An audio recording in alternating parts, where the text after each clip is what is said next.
بسم اللہ الرحمن الرحیم۔ تمام تعریف ختمی مرتبت حضرت محمد مصطفیٰ صلی اللہ علیہ وآلہ وسلم اور آپ کی آل پر۔ ناظرین اکرام سلام علیکم، میں ہوں حسن آصف، ایک بار پھر سے آپ کے سامنے موجود ہوں اپنے special topic Karbala and reformation of society, یعنی ہم کربلا کے ذریعے کس طریقے سے اپنی سوسائٹی میں بدلاؤ لا سکتے ہیں، سدھار کر سکتے ہیں، اور ہم کس طریقے سے ان لوگوں کو جن لوگوں کے دلوں میں پوری طریقے سے، یعنی ہم اہل تشیع کی بھی بات کر رہے ہیں اور ان لوگوں کی بھی بات کر رہے ہیں جو غیر مذہب کے لوگ بھی ہیں، جو حضرت امام حسین علیہ السلام کی عزاداری میں بڑھ چڑھ کر حصہ لیتے ہیں، کہ کتنا بدلاؤ اپنے اندر لاتے ہیں۔ بلا تاخیر ہم اس ایپیسوڈ کی شروعات کرتے ہیں اور سب سے پہلے استقبال کرتے ہیں ڈاکٹر رضا عباس صاحب کا، جو اس وقت ہمارے ساتھ اسٹوڈیو میں موجود ہیں۔ ڈاکٹر صاحب سلام علیکم۔ وعلیکم السلام۔ ڈاکٹر صاحب، ہر سال محرم آتا ہے اور ہم مجلسوں کو سنتے بھی ہیں، لیکن مجلسوں میں زیادہ تر یہ دیکھنے کو ملتا ہے کہ جہاں ایک طرف مجالسوں میں امام حسین علیہ السلام سے ریلیٹڈ خطبات، اقوال یا جو روایات ہیں، اوریجنل روایات ہیں جو منسوب ہیں امام علیہ السلام سے، ان کو پڑھنا ضروری ہے، یا کہ ان کی ان خطبات اور ان کی روایتوں کو یا اقوال کو نہ پڑھ کے یوں ہم کہہ سکتے ہیں کچھ یا ادھر ادھر کی باتیں جو ہیں مجلسوں میں بیان کرنا کیا ٹھیک ہے؟ کیا ہم یہ دیکھیں کہ جو ابھی یہ ہمارا چوتھا ایپیسوڈ ہے کہ ہم عزاداری کے مقصد تک ابھی تک نہیں پہنچ پائے؟ بالکل مناسب آپ نے بات کہی ہے کہ عزاداری کے مقصد تک پہنچنے کی انتہائی اہم سیڑھی اور انتہائی اہم منزل یہ ہے کہ ہم امام حسین علیہ السلام کے خطبات اور اقوال کا بھی ایک جائزہ لیں، جو ہم کبھی لینے کی زحمت گوارا نہیں کرتے۔ یہاں پہ اسی بات پر ہم اس وقت گفتگو کرنا چاہتے ہیں کہ امام حسین مدینے سے نکلنے سے لے کر کے اور کربلا تک آپ نے کئی مقامات کے اوپر لوگوں سے خطاب کیا، خطبے دیے، اور اسی دوران ایک انتہائی اہم دعا جو آپ سے منسوب ہے، جس کو دعائے عرفہ کہا جاتا ہے، اور جو معرفت میں ڈوبی ہوئی دعا ہے، جس میں آپ نے اللہ کے لطف و کرم اور احسانات کو گنوانے کے ساتھ اپنی محتاجگی، اس کی بارگاہ میں اپنی محتاجگی کا زبردست انداز میں تذکرہ کیا ہے کہ جس کو پڑھنے سے انسان کے رونگٹے کھڑے ہو جاتے ہیں۔ مگر افسوس ہے کہ ہم اس کو پڑھنے کی زحمت گوارا نہیں کرتے، ہمارے ذاکرین اس کے کلمات کو پڑھنے کی زحمت گوارا نہیں کرتے، اور ادھر ادھر کی باتیں کہ جن کو آپ نے ادھر ادھر کی باتیں کی تھی، اور میں یہ بات کہوں کہ اپنی خطابت اور لفاظی اور جو ہے وہ گویا کہ اس مجلس میں مرچ مسالہ ڈالنے کی جو ایک ان کی عادت ہو گئی ہے، اور جس کے ذریعے سے وہ ایک فرضی جسے کہ تاثر کریٹ کرنے لگتے ہیں، اور فضائل اور مصائب، فضائل کوئی کہتے ہیں صاحب فضائل کی مجلس پڑھتے ہیں، تو کیا فضائل اہل بیت جو ہیں کچھ واقعات کا نام فضائل ہے، یا یہ کہ ان کے اقوال کو پڑھنے کا نام فضائل نہیں ہے؟ کیا امام حسین علیہ السلام کے خطبات کو نہیں پڑھا جانا چاہیے؟ کیا امام حسین علیہ السلام؟ اور یہیں پر مسئلہ یہ آتا ہے کہ وہ لوگ جو کربلا کو رسم بنانے پر تلے ہوئے ہیں، بے روح بنانے پر تلے ہوئے ہیں، وہ اس بات سے پرہیز کرتے ہیں کہ امام حسین کے اقوال، کیونکہ اقوال جو ہیں وہ تحریک میں ڈوبے ہوئے ہیں، اقوال جو ہیں وہ انقلاب میں ڈوبے ہوئے ہیں، اقوال جو ہیں پیغام میں ڈوبے ہوئے ہیں، اقوال مقاصد میں ڈوبے ہوئے ہیں۔ ایک ایک قول جو ہے وہ بیان کر رہا ہے کہ ہم امام حسین علیہ السلام جو ہیں وہ کیا کرنے کے لیے نکلے، جیسا کہ کئی مقامات کے اوپر ہے کہ میں اس لیے نہیں نکلا ہوں کہ حکومت حاصل کروں، یا میں اس لیے نہیں نکلا ہوں میں پاور حاصل کروں یا دولت حاصل کروں، بلکہ میں اس لیے نکلا ہوں کہ اصلاح امت جد کروں۔ ٹھیک ہے، پھر مکے میں ان کے خطبے، پھر جو ہے وہ اور کربلا میں خود ان کے روز عاشور 2-3 خطبے امام حسین علیہ السلام سے مروی ہیں کہ جس میں انہوں نے معارف دین جو ہیں وہ بیان کیے ہیں، تو ان سے ہم کیسے منہ موڑ سکتے ہیں؟ مگر ہمیں افسوس ہوتا ہے کہ ہم نہ صرف یہ کہ امام حسین بلکہ کسی اور کے خطبوں کی طرف بھی، ان کے اقوال کی طرف بھی ہم نہیں جاتے، بلکہ اپنی جو ہے وہ خیالی جو ہے وہ لفاظیاں جو کچھ ہیں ان کو بیان کرتے رہتے ہیں۔ کیا ہم نے، آپ بتائیے کہ کیا ہم نے امام حسین علیہ السلام کی دعائے عرفہ کو زندگی میں ایک دفعہ پڑھنے کی زحمت گوارا کی، جس میں امام حسین کا میسج چھپا ہوا ہے؟ دیکھیے، میں اپنی قوم کی ایک چھوٹی سی سائیکی آپ کے سامنے بیان کرتا ہوں، اس سے آپ سمجھ سکتے ہیں۔ اگر آج کی ڈیٹ میں آج جو ہے وہ کسی کو کسی امیر المومنین کے چاہنے والے کو امام حسین کا پیرہن، امام علی کا پیرہن مل جائے، امام علی کا مثلاً کرتا مل جائے، تو شیعوں کا کیا رد عمل ہوگا؟ وہ رو رو کے جان دے دیں گے، ایک ایک ٹکڑے کے لیے جو ہے وہ جان لگا دیں گے کہ اس کا ایک تار ہم کو مل جائے۔ یقیناً جو کپڑا امیر المومنین کے جسم سے مس ہو گیا وہ مقدس ہے، مگر ایک بات بتائیے کہ امام علی کے جسم سے مس ہونے والا کپڑا زیادہ مقدس ہے یا امام کے دہن سے نکلے ہوئے وہ الفاظ، وہ فکر کہ جس میں امام علی کی پوری فکر ڈوبی ہوئی ہے، ان کا پورا فلسفہ موجود ہے، وہ زیادہ اہم ہے؟ تو آپ یہی کہیں گے کہ بھائی وہ جو فکر ہے امام کی، اور وہ فکر جو ہے وہ نہج البلاغہ کی شکل میں ہمارے پاس موجود ہے، لیکن ہم اس کی طرف متوجہ نہیں ہونا چاہتے۔ بہت اچھی بات۔ اگر ہمیں ابھی امام زین العابدین علیہ السلام کا پیرہن مل جائے تو ہم کیا کریں گے؟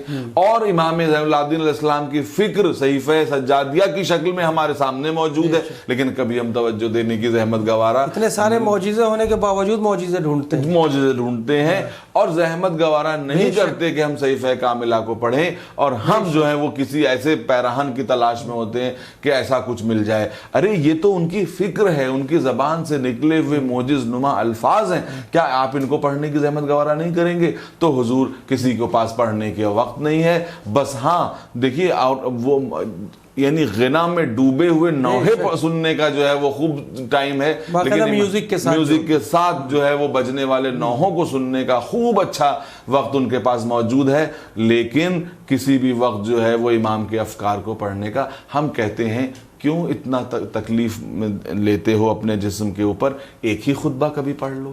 ہم کہتے ہیں زندگی میں ایک دفعہ جو امام حسین کا بہت بڑا عاشق بننے کا دعویٰ کرتا ہے، ہم اس کی بارگاہ میں ہاتھوں کو جوڑ کے کہیں گے کہ میرے بھائی آپ بہت بلند ہیں، بہت افضل ہیں، ہم سے بہت بہتر ہیں، آپ زندگی میں ایک دفعہ دعا عرفہ پڑھ لیجئے تاکہ آپ کو معلوم ہو جائے کہ امام حسین کیا ہیں اور امام حسین اپنے آپ کو اللہ کے حضور میں کیا بنا کے پیش کر رہے ہیں، تاکہ آپ کے اندر بھی ابدیت کی وہ جھلکیاں پیدا ہو جائیں جو امام حسین آپ کے اندر پیدا کرنا چاہتے ہیں۔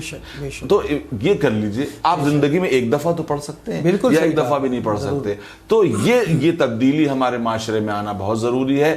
جب تک ہم لوگ جو ہیں وہ اس طرح کی لفاظیوں اور چٹخارے دار تقریروں کے چکر میں پھنسے رہیں گے، تب تک ہم امام کے اصل میسج اور اصل پیغام سے دور رہیں گے۔ بے شک بے شک، یعنی ہمیں لذت میں نہیں ڈوبنا۔ امام مجلسوں میں جو لذت ڈھونڈتے ہیں، اب ایسے بھی بہت سے لوگ ہیں آپ کو کہ استغفر اللہ، وہ تبرک، اگر ایک ہیں آپ کو ایک روٹی کھانا تو ایک کی جگہ 10 روٹیاں بھی لے جاتے ہوئے ملیں گے، جو ایک کھائیں گے 9 روٹیاں استغفر اللہ ایسی جگہ رکھ کے چلے جائیں گے جہاں نجس جانور اس میں منہ لگائیں۔ جو شفٹ ہو گیا یعنی امپورٹنس جو ہے وہ شفٹ ہو گئی، کبھی تبرک پہ شفٹ ہو گئی، کہیں جو ہے وہ لائٹنگ پہ شفٹ ہو گئی، فرش پر شفٹ ہو گئی، میڈیا کے اوپر شفٹ ہو گئی، کون سا اسٹار ذاکر آ رہا ہے اس پر شفٹ ہو گئی، اسٹار نوح خان آ رہا ہے اس پر شفٹ ہو گئی، جس کے ذریعے سے ہمارا اسٹیٹس اونچا ہو جائے۔ ہم نے فلاں اسٹار نوح خان کو بلایا، تو اسٹار نوح خان کو بلایا تو مقصد حسین تو گیا۔ آپ جو آپ کی توجہ اسٹار کے اوپر ہے، تو جب یہ اسٹارڈم کا معاملہ چلتا رہے گا تو آپ یہ بتائیے کہ وہاں پہ عزاداری کس رہا؟ سچ کڑوا ہوتا ہے، لیکن وہاں عزاداری میں تقدس کہاں پیدا ہوگا؟ یہ تو آپ اپنی ایگو کے لیے کر رہے ہیں، اپنی انانیت کے لیے کر رہے ہیں، دنیا میں اپنا پیسہ دکھانے کے لیے، دنیا میں اپنا اسٹیٹس دکھانے کے لیے، اپنا دولت دکھانے کے لیے کہ میں فلاں کو بلا سکتا ہوں، میں فلاں کو بلا سکتا ہوں، تو میں فلاں کو بلا سکتا ہوں، اس کے لیے کر رہے ہیں، چاہے وہ کچھ نہ پڑھتے ہوں، چاہے وہ کچھ نہ پیش کرتے ہوں۔ اور اسٹار لوگوں نے بھی اپنے اسٹارڈم کو بھنانا شروع کر دیا کہ بھئی ہم غریب کیا کیوں جائیں، ہم تو جو ہے وہ جو ہمارے افورڈ کر سکتا ہے، ہماری کاسٹ افورڈ کر سکتا ہے، ہم اس کے پاس جائیں گے۔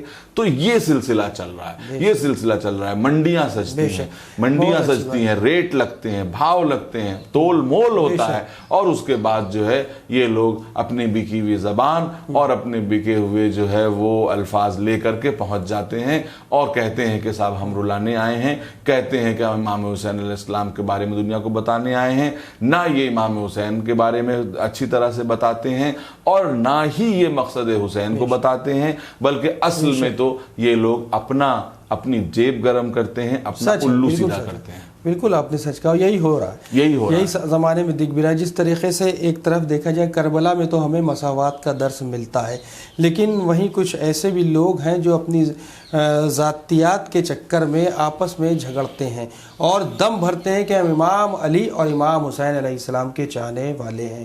کیا یہی سیکھا ہے ابھی تک انہوں نے کربلا سے یا عزاداری سے؟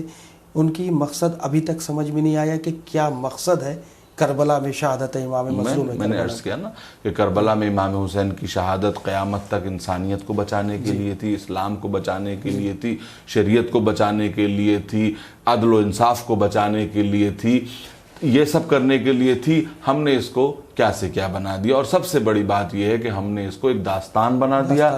جو چیز دیکھیے، جو چیز جتنی قیمتی ہوتی ہے وہ ویسی مجھے یہاں پر ڈاکٹر علی شریعتی بھی یاد آتے ہیں جو کہتے ہیں کہ تشیع دو طرح کا ہے، ایک سرخ تشیع ہے، ایک سیاہ تشیع ہے. سیاہ تشیع، اور اس میں وہ یہ کہتے تھے، وہ ایک اصطلاح استعمال کرتے تھے، تشیع علوی، تشیع صفوی. تو وہ کہتے تھے کہ ایک رسم و رواج والا تشیع ہے جو صفوی حکومت نے ہم کو دیا ہے کہ بس تمام مراسم ادا کر دیجئے کہ آپ جو ہے وہ اس رنگ کا علم، اس رنگ کا پٹکا، یہ سب چیزیں مقدس ہیں. پھر میں نے کہا میرے لفظوں سے کوئی فائدہ نہ اٹھائے، سب چیزیں مقدس ہیں. لیکن جو تشیع علوی یہ ہے کہ ان سب کا مقصد کیا ہے؟ ان سب کا مقصد یہ ہے کہ ہم جو ہیں وہ ایک پیغام کو دنیا میں عام کریں. ڈاکٹر علی شریعتی کیا کہتے تھے کہ ہر پیغام کے دو حصے ہوتے ہیں، ایک خون، ایک پیغام. ہر انقلاب کے دو حصے ہیں، خون، پیغام. کربلا کے انقلاب کے بھی دو حصے ہیں. خون کس کا حصہ ہے؟ امام حسین کا. پیغام کس کا حصہ ہے؟ حضرت زینب کا. تو تم بھی دو چیزوں کے پھیلانے والے بن جاؤ. اگر تم انقلاب میں خون نہیں دے سکتے تو کم سے کم پیغام والے تو بن جاؤ. اگر خون بھی نہیں دے سکتے، پیغام بھی نہیں دے سکتے، تو تم پھر کیا کر سکتے ہو؟ پھر تو تم تماشائی ہو. آپ یہ بتائیے اللہ تعالیٰ نے کیا کہا ہے کہ جو اللہ کی طرف سے چیز ہوتی ہے اس میں اختلاف نہیں ہوتا. قرآن مجید میں یہ ارشاد فرمایا گیا کہ اگر یہ قرآن کسی اللہ کے علاوہ کسی اور کی طرف سے نازل کیا ہوا ہوتا لوجدوا فیہ اختلافا کثیرا، تو تم اس میں اختلاف کثیر پاتے. بے شک من غیر عند اللہ. اگر یہ قرآن اللہ کے علاوہ کسی اور کے پاس سے ہوتا ہے نا تو کیا ہوتا؟ تم اس میں لوجدوا فیہ اختلافا کثیرا، تو لوگ اس میں زبردست اختلاف پاتے. یعنی جو اللہ کی طرف سے ہوتا ہے اس میں اختلاف نہیں ہوتا. نبی اتنے آئے، کسی نبی میں کوئی اختلاف ہوا؟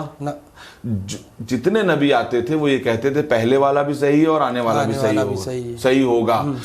جبکہ جتنے ذاکرین جس ممبر پہ آتے ہیں کہتے ہیں پہلے والا بھی غلط تھا، آنے والا بھی غلط ہے، میں ہی سب سے صحیح ہوں. یعنی اچھا یہ اختلاف کیوں پیدا ہوا؟ یہ ایگو کی وجہ سے پیدا ہوا، یہ طلب کی وجہ سے پیدا ہوا، یہ لالچ کی وجہ سے پیدا ہوا. اگر یہ چیزیں نہ ہوتی تو اختلاف ختم ہو جاتے. تو سب سے پہلے تو ایگو کو ختم کرنے کے لیے قصد کیا تھا مولا حسین نے کربلا کا. تو پھر یہ ایگو یہاں کیوں؟ بس تو میں نے عرض کیا کہ انانیت میں جب تک ہم ڈوبے رہیں گے ہم کربلا کو سمجھ ہی نہیں سکتے. اگر نااہل ذاکر کسی ممبر کی بلندی پہ چڑھ جائے، امام سجاد اسلام کا تو کیا کہا گیا کہ بھئی ممبر جو ہے وہ لکڑی کا ٹکڑا ہے. اسی طریقے سے اگر نااہل کوئی ایسا لباس پہن لے، ہم یہ کہتے ہیں اگر اہل ہے تو اس کے لباس کا ایک ایک تار جو ہے وہ احترام کے قابل ہے، تقدس کے قابل ہے. ہم اس کے ہاتھ چومنے کو تیار ہیں، ہم ان کی پیشانی چومنے کو تیار ہیں. لیکن نااہل اگر صرف لباس سے فائدہ اٹھانے لگے تو یہ جو ہے میں سمجھتا ہوں یہ ہمارے سماج کی پستی کی علامت ہے. ایسے لوگوں کو ممبر تک پہنچانے والے کون لوگ ذمہ دار ہیں؟ ہم عوام. دیکھیے میں نے کہا نا کہ ریسیپروکل معاملہ ہے. کچھ چیزوں میں ذاکرین ذمہ دار ہیں، کچھ چیزوں میں عوام ذمہ دار ہے نا. تو ذاکرین اس عزا کو کامرشلائز کرنے میں یہ لوگ ذمہ دار ہیں. عوام اس بات کے لیے ذمہ دار ہے کہ اس کو چٹخارے چاہیے. جب تک کہ وہ خلوص دل کے ساتھ محرم جو ہے وہ کے مراسم کو ادا کرنے پہ تیار نہیں ہوگی تب تک یہی ہوتا رہے گا کہ بھئی یہ عوام ہی تو ہیں جو ان کو ممبر عطا کرتے ہیں. اگر سب لوگ مل کے ایک یونیفائیڈ سٹینڈ لیں اور سمجھیں کہ ہمیں ممبر پہ جوڑنے والا چاہیے, توڑنے والا نہیں چاہیے. ہمیں ممبر پہ جھگڑا کرانے والا نہیں چاہیے, ہمیں ممبر پہ معارف بیان کرنے والا چاہیے, ہمیں ممبر پہ امام حسین کی معرفت کرانے والا چاہیے, ہمیں ممبر پہ امام علی کی معرفت کرانے والا چاہیے, ہمیں ممبر پہ اسلام کی معرفت کرانے والا چاہیے, ہمیں ممبر پہ انسانیت کا درس دینے والا چاہیے. اگر سب لوگ یہ جو ہے وہ تہیہ کر لیں تو آپ بتائیے کہ کیا نہیں ہو سکتا. اگر ممبر سدھر جائے گا تو قوم سدھر جائے گی. تو اس میں تو یہ بات آ جاتی ہے کہ جب بڑے ہی ایسا کریں گے تو بچے وہی سیکھیں گے جو ان کے بڑے کر رہے ہیں. ہم ہمارے جو اس وقت پیشوا ہیں, کیونکہ ہم سب مولا کے چاہنے والے ہیں, جو کھل کے کہہ رہا ہوں میں, مولوی کا چاہنے والے کی بات جو آ جاتی, بہت سے لوگ کہتے ہیں, بہت سے لوگ یہ بات کہہ دیتے ہیں. تو یہاں پہ یہ کہنا چاہوں گا کہ مولا کے ساتھ مولوی بھی ضروری ہے. میں یہ کہنا چاہتا ہوں کہ مولوی اگر مولا سے وابستہ ہے تو لائق احترام ہے, لیکن اگر مولوی مولا سے منحرف ہو گیا ہے تو اس کی ہمارے دل میں کوئی ویلیو اور کوئی جو ہے جو کل ملا کے یہ درس جو ہے وہ سب کے لیے, کربلا جو ہے جو ہمارا ٹاپک ہے, Karbala and information of society, سب کے لیے. سوسائٹی میں تو سبھی میں نے عرض کیا کہ میں پیسے کمانے کا مخالف نہیں ہوں, ذکر پر ائمہ نے بھی دیا ہے, ضرور دیا ہے, مگر دیکھیے ائمہ نے جب ذاکر ممبر پہ جاتا تھا تو وہ طلب نہیں کرتا تھا, ائمہ جب دیتے تھے تو کوئی ریٹ نہیں دیتے تھے, بلکہ ائمہ یہ چاہتے تھے کہ ہم اپنی طرف سے زیادہ دے دیں, ذاکر یہ چاہتا تھا کہ ہم اپنی طرف سے خلوص دل کے ساتھ ادا کر دیں, ہے نا. آپ دیکھیے کہ امام زین العابدین نے فرزدق کو کتنا دے دیا تھا, اتنا دے دیا تھا کہ 20 برس کا خرچ تھا, بلکہ اس نے یہ کہا کہ اب میں 20 ہی برس زندہ رہوں گا. اس کے معنی ایک قصیدے پہ مولا نے زندگی بھر کا دے دیا, لیکن فرزدق کی زبان بکی ہوئی نہیں تھی, اس نے اپنے لائف کا خطرہ لے کر کے یہ قصیدہ کہا تھا. اس سے پہلے تک وہ ہشام کا درباری شاعر تھا, روز صبح شام ہشام کی شان میں قصیدے کہتا تھا, لیکن اسی زبان سے اس کے اندر ایک معرفت کا دھماکہ ہوا. جب اس نے دیکھا کہ ہشام نے یہ کہہ دیا کہ میں ان کو جانتا نہیں ہوں, یہ جو ہے وہ ایک لباس اوڑھے ہوئے اور ایک لباس باندھے ہوئے جا رہے ہیں, میں ان کو جانتا نہیں ہوں, بس اس کے اندر ایک عقیدت کا ایک ایکسپلوژن ہو گیا, اور اس نے کہا تیرے نہ جاننے سے ان کے اوپر کوئی اثر نہیں پڑنے والا, اس لیے کہ یہ وہ ہیں کہ جن کو مکہ جانتا ہے, جن کو مدینہ جانتا ہے, جس کو بطحا کے سنگریزے جانتے ہیں, جس کو حرم جانتا ہے. اور یہ پورا قصیدہ ہے انتہائی فصیح و بلیغ جو پڑھنے سے تعلق رکھتا ہے. تو یہ کس طرح سے اس نے کیا تھا, یہ جو ہے وہ مال کی لالچ میں نہیں کیا تھا, یہ کسی ریٹ کو طے کر کے اس نے نہیں مدح سرائی کی تھی, بلکہ اس نے اپنے عقیدت کے جوش میں کیا تھا. امام نے عطا کیا, بس یہی طریقہ ہونا چاہیے کہ یہ لالچ میں نہ پڑھیں, عوام یہ سمجھیں کہ بھائی ان کی بھی زندگی ہے, ان کو کچھ عطا کیا جائے, اور وہ ایسا دیں کہ بھائی ان کی زندگی بھی چل سکے, معاشرہ بھی چلتا رہے اور معاملات رہیں, لیکن اس میں کہیں جو ہے وہ لالچ اور اس طرح کی چیزیں نہ آنے پائیں. کل ملا کے یہ ہے کہ ہمیں تقاضا نہیں کرنا ہے کہ ہمیں اتنا چاہیے, اس میں طے توڑ نہیں کرنا, جو مل جائے تبرکن اس کو آنکھوں سے لگا کے بوسہ لے کے اس کو صحیح کام میں صرف کرنا چاہیے. یہ بھی نہیں کہ اگر تبرک مل گیا تو اس کو ادھر ادھر صرف کر رہے ہیں. نہیں, بالکل. تو کل ملا کے جو دماغ میں یہ خیال آ رہا ہے کہ جو آپ نے رخ بیان کیا کہ یہ رخ اگر ہم اپنائیں گے تبھی ہم اصلاح کر سکتے ہیں اپنی بھی اور سامنے والے کی. بالکل.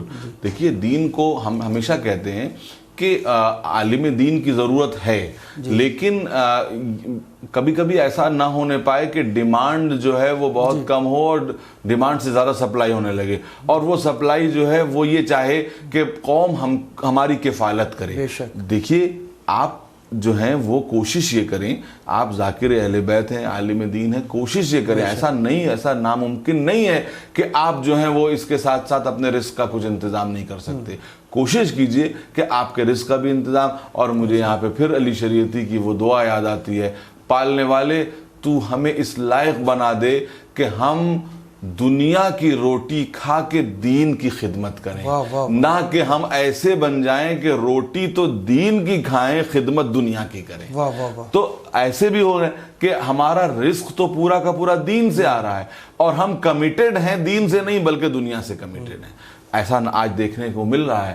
تو یہ جملہ کتنا وزنی ہے. وہی تو کہ ایسے نہ ہو جاؤ کہ دنیا کی لالچ میں دین کو چھوڑ بیٹھو. ہاں, یہ بھی تو کچھ نہیں, یہ بات دوسری ہے کہ دین کی روٹی کھائیں, اور خدمت دنیا کی کریں. جی بجائے اس کے الٹا یہ ہے کہ ہم دنیا کی روٹی کھائیں, اپنے قوت بازو سے رزق کمائیں اور خدمت دین کی کریں. یہ کتنی بلند بات ہے, کتنا بلند آئیڈیا ہے اس کے مقابلے پر کہ ہم دین سے رزق حاصل کریں اور اس کے ساتھ ساتھ ہم اپنی پوری توجہ اور اپنا پورا دھیان جو ہے وہ دنیا پہ لگا کے رکھیں. تو ایسا نہیں ہے, ہمارے معاشرے میں یہ سب بھی چل رہا ہے اور ہم سمجھتے ہیں کہ دیکھیے جہاں بگاڑ ہوتا ہے وہاں اصلاح بھی ہوتی ہے. ہم امید کرتے ہیں, ہماری امیدیں قائم ہیں کہ انشاءاللہ جس طرح سے عزاداری امام حسین نے بڑے بڑے مسائل کو حل کیا ہے, انشاءاللہ ہماری قوم کے ان مسائل کو بھی حل کرے گی. الہی آمین. انشاءاللہ آپ کی یہ دعا رنگ لائے اور پروردگار عالم اس سال کے محرم میں وہ تبدیلیاں ان لوگوں میں لائے جو خاص کر ہم سبھی لوگ ہیں, اور بھی لوگ جو اور بھی مذہب کے لوگ ہیں جو حضرت امام حسین السلام کے چاہنے والے ہیں اور دم بھرتے ہیں. تو فی الحال ناظرین آپ سے اجازت لینا چاہیں گے ہم اور ڈاکٹر رضا عباس صاحب. انشاءاللہ ہم پھر حاضر ہوتے ہیں اپنے نیکسٹ ایپیسوڈ میں, اور آپ دیکھتے رہیے چینل ون پیغام انسانیت. شکریہ, خدا حافظ, لبیک یا حسین.